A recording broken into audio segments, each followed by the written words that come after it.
的是本次活动的特别演讲，我们非常荣幸邀请到中华民国全国工业总会吕正华秘书长莅临演讲。吕秘书长今日将为我们带来精彩的分享，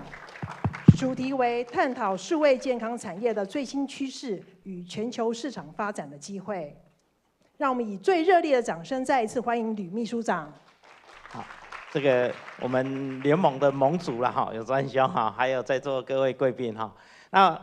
很高兴能够来这里跟大家分享数位健康在 AI 这些的课题哈。那我想这个其实我过去在政府服务30年了哈，所以包括在经济部20几年，以及在数发部2年多哈，其实刚好有这样的机会到工总服务哈。那我现在也是卫福部的全民健保会的委员哈。那其他的当然有一些过去大概在服务的过程中呢，也找我去比如说可能有关在产业推动上面的一些顾问哈。那我想这个时代其实是最好的时代，也是最坏的时代哈。不过就看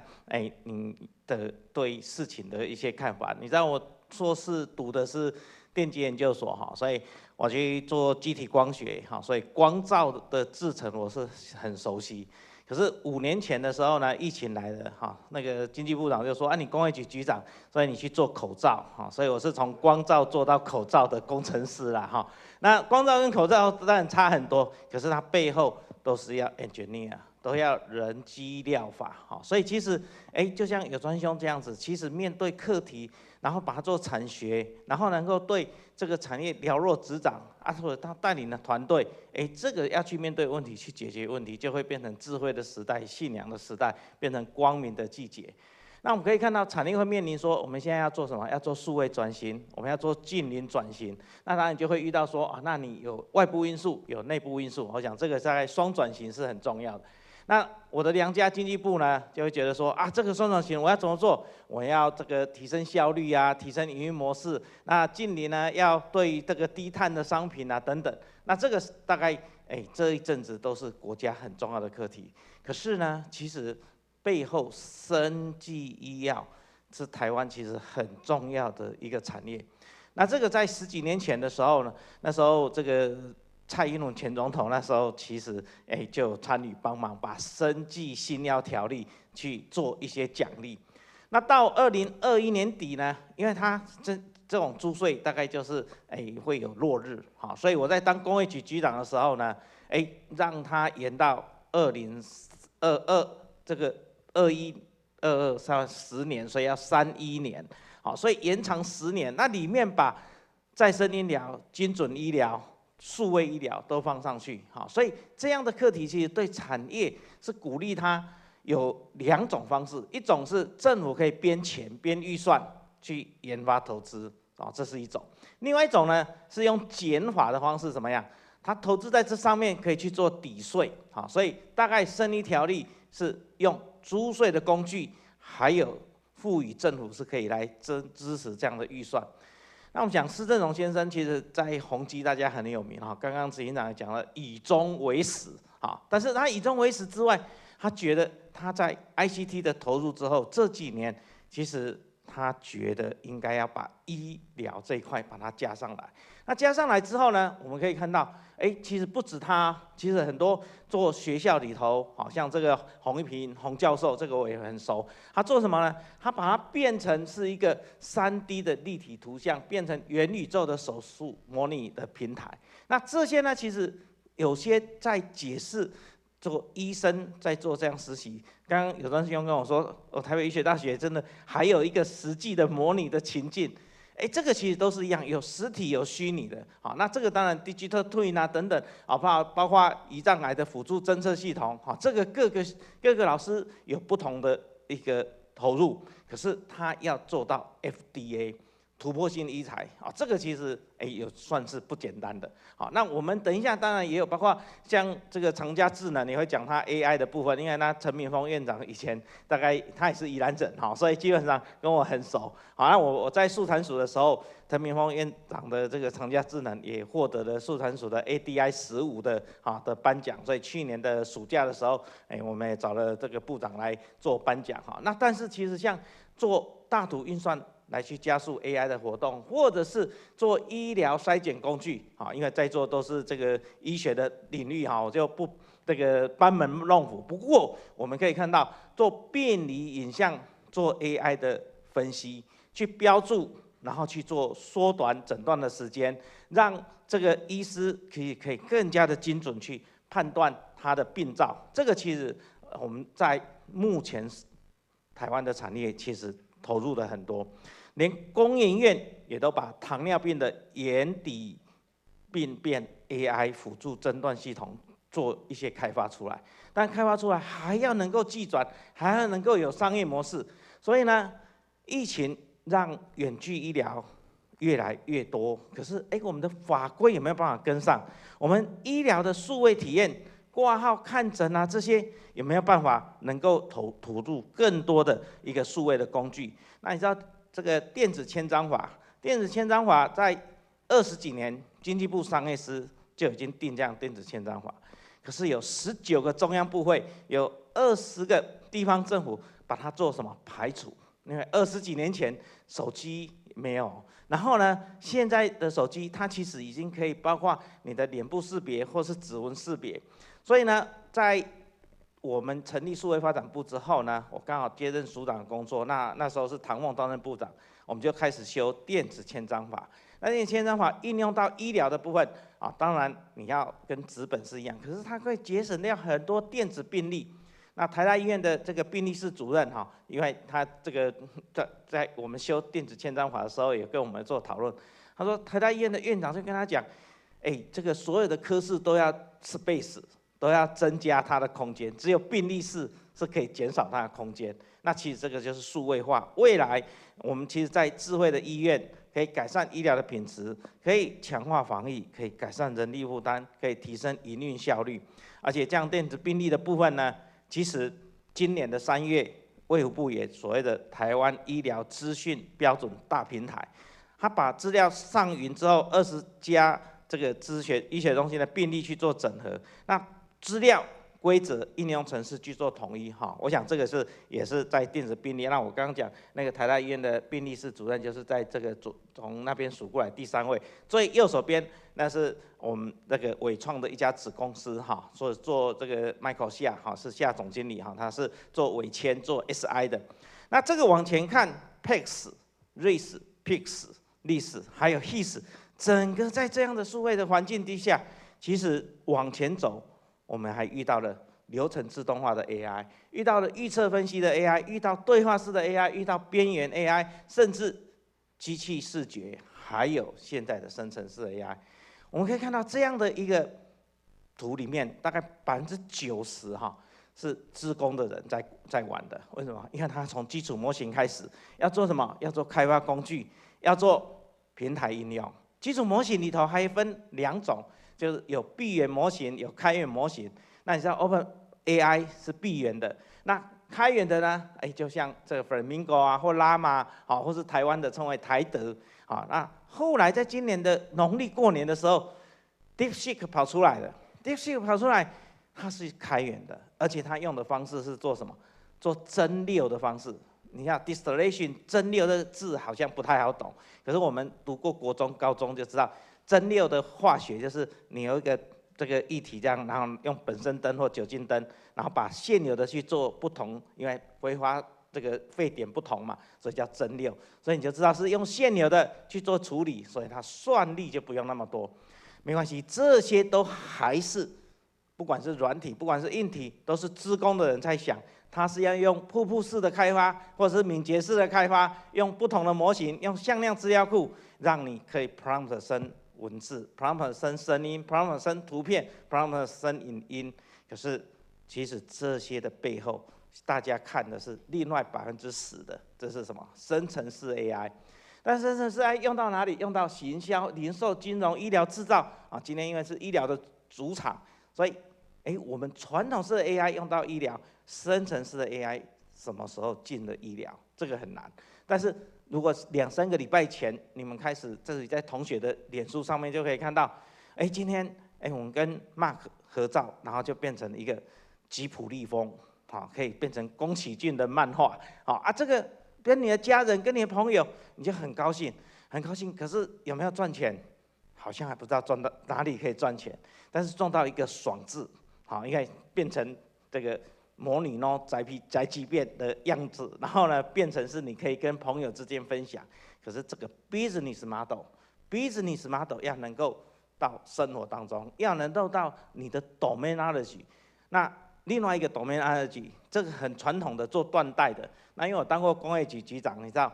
这一家公司断代网是在彰滨工业区。好啊，如果你要去彰滨工业区，红桃追尾，你知道那工业区3600公顷，我们开发2/3而已。好，1200公顷现在还是在水面，好，因为还没填完。好啊，这个工业区呢，其实很远，然后你要开到远的要命王国之后呢，一进去，遇到秀传医院，再来白兰氏基金，再一个转弯就是到这个断代王。但是断代王他的爸爸姓吴，叫吴世长，吴董事长，那个年纪稍微比我大一点，所以他做了30-40年的断代，卖到全世界。那你知道呢？要卖到全世界之后呢，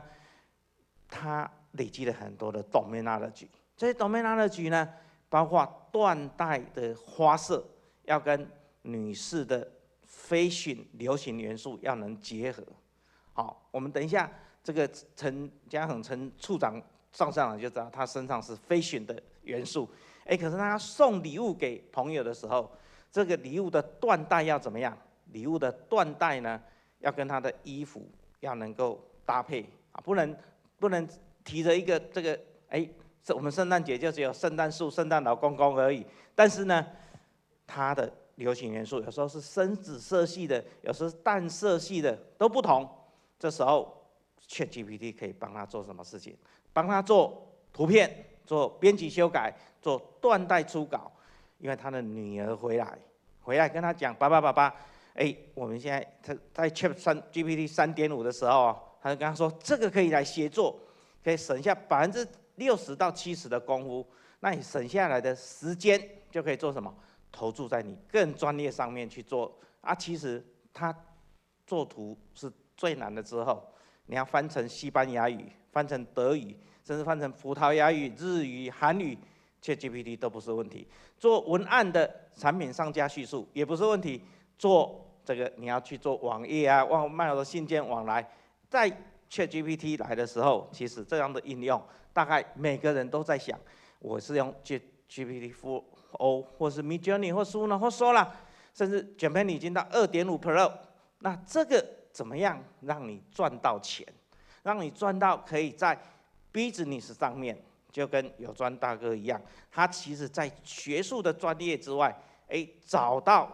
有个小联盟来推动，找到很多技转的公司来去做推动产业化的部分。那总统当然5大现代产业里头，百工百业的应用是现阶段是非常重要的。为什么？因为这个是郭智慧郭部长哈，他也是我台北大学的这个大学长哈。他今年会选什么？金属机电、电子资讯、光电半导体、医疗热处理、观光会展、商务，这个去推百工百业的 AI 应用。百工百业的 AI 应用，让它 AI 的产业化、产业 AI 化用到各个行业之后啊，其实中小企业的双周转型，这个也在全国科技会议去年的12月开会的时候是主要的项目。那以往我在政府的时候呢，我不管是副局长、是局长、是署长，就到去那边去做什么全国科技会议的报告。好，我们许明辉处长以前在卫福部也是要去那边报告。那去年我是用工总的秘书长，好，因为从政府退下来之后，已经到民间了。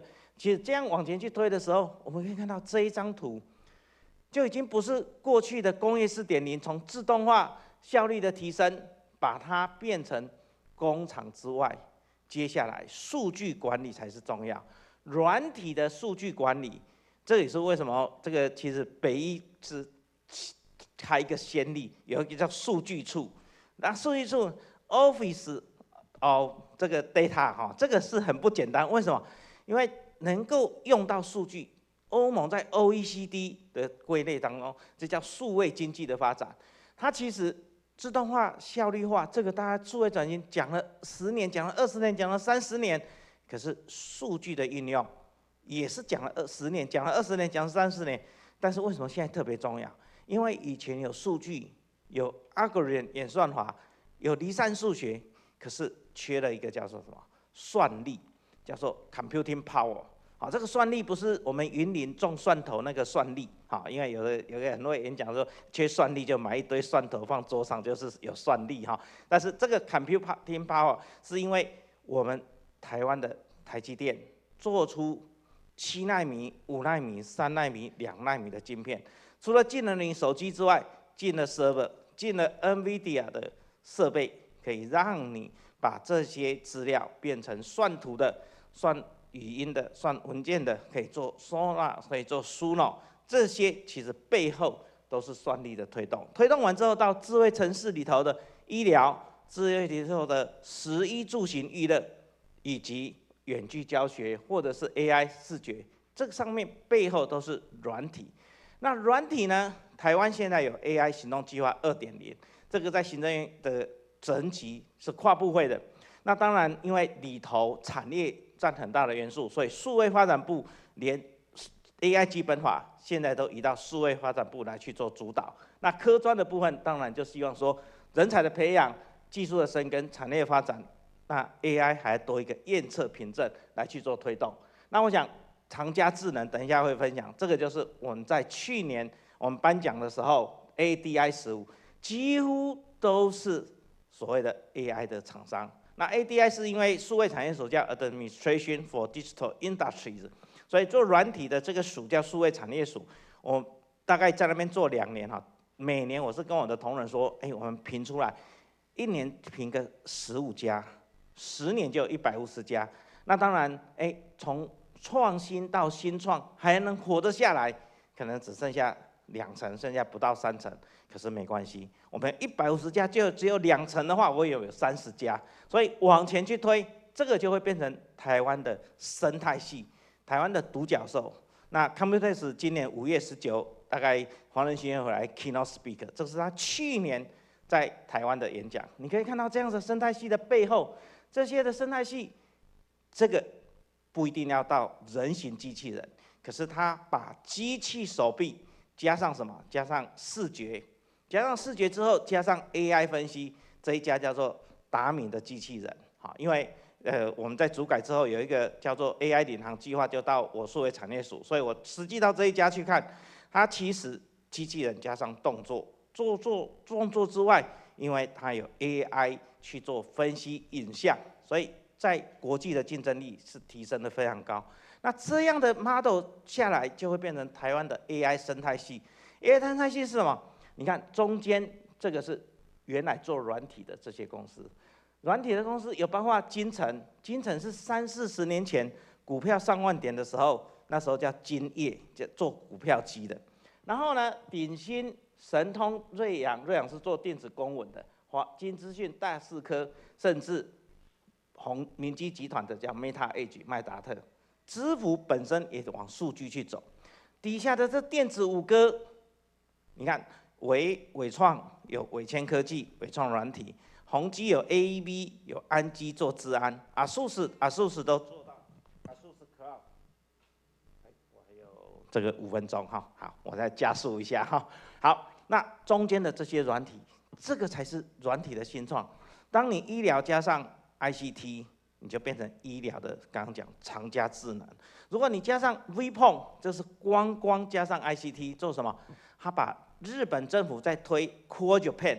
你知道日本的观光客来台湾，他是去台南、高雄多呢，还是去花莲、台东多？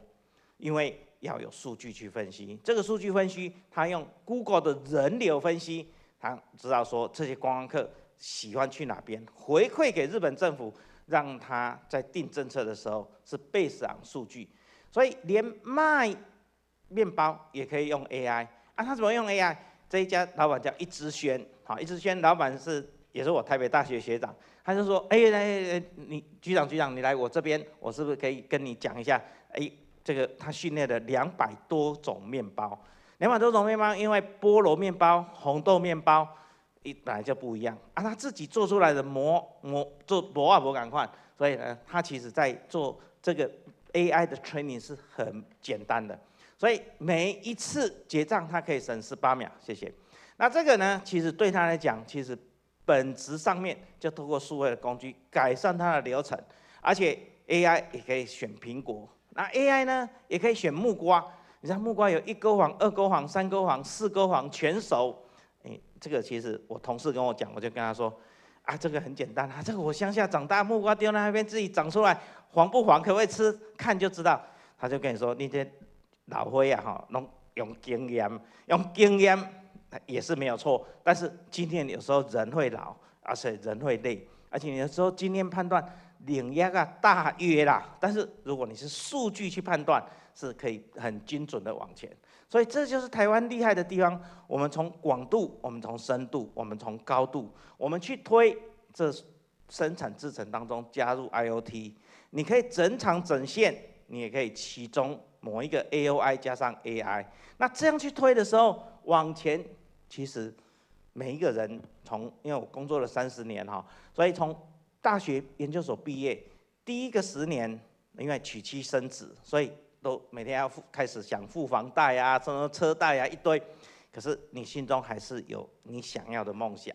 你的梦想往前走，就跟航海王鲁夫一样，你往前走的时候，会不会遇到风浪？会遇到风浪，这时候又要有一些冒险的心，但是你心中的信念是一样。那你知道鲁夫帽子比较重要，还是地图比较重要？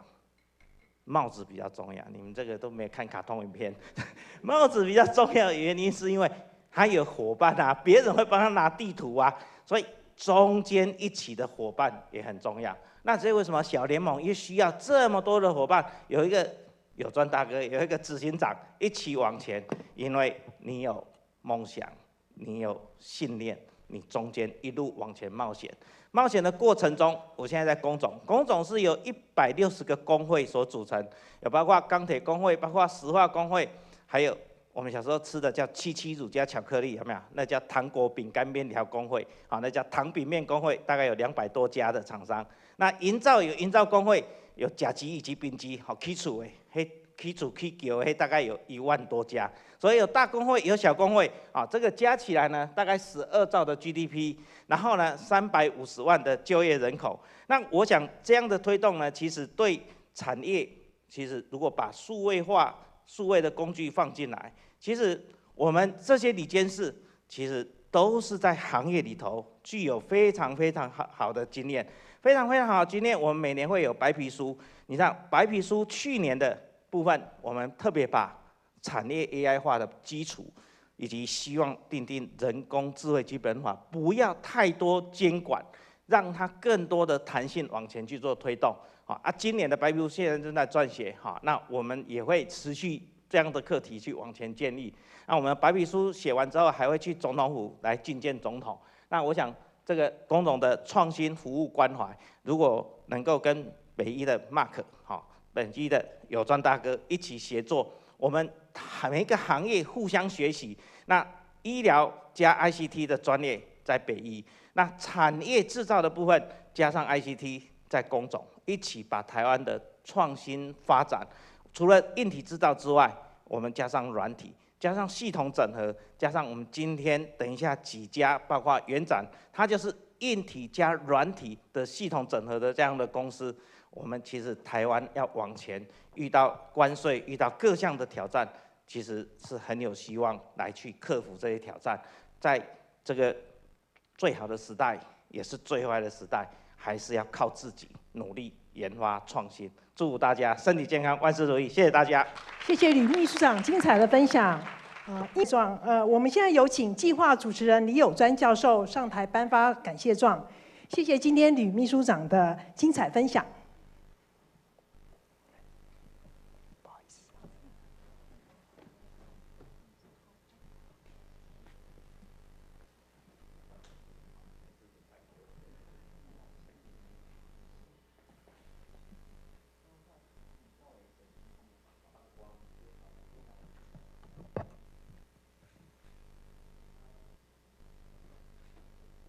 再次谢谢吕秘书长以及我们计划主持人李友专教授，谢谢。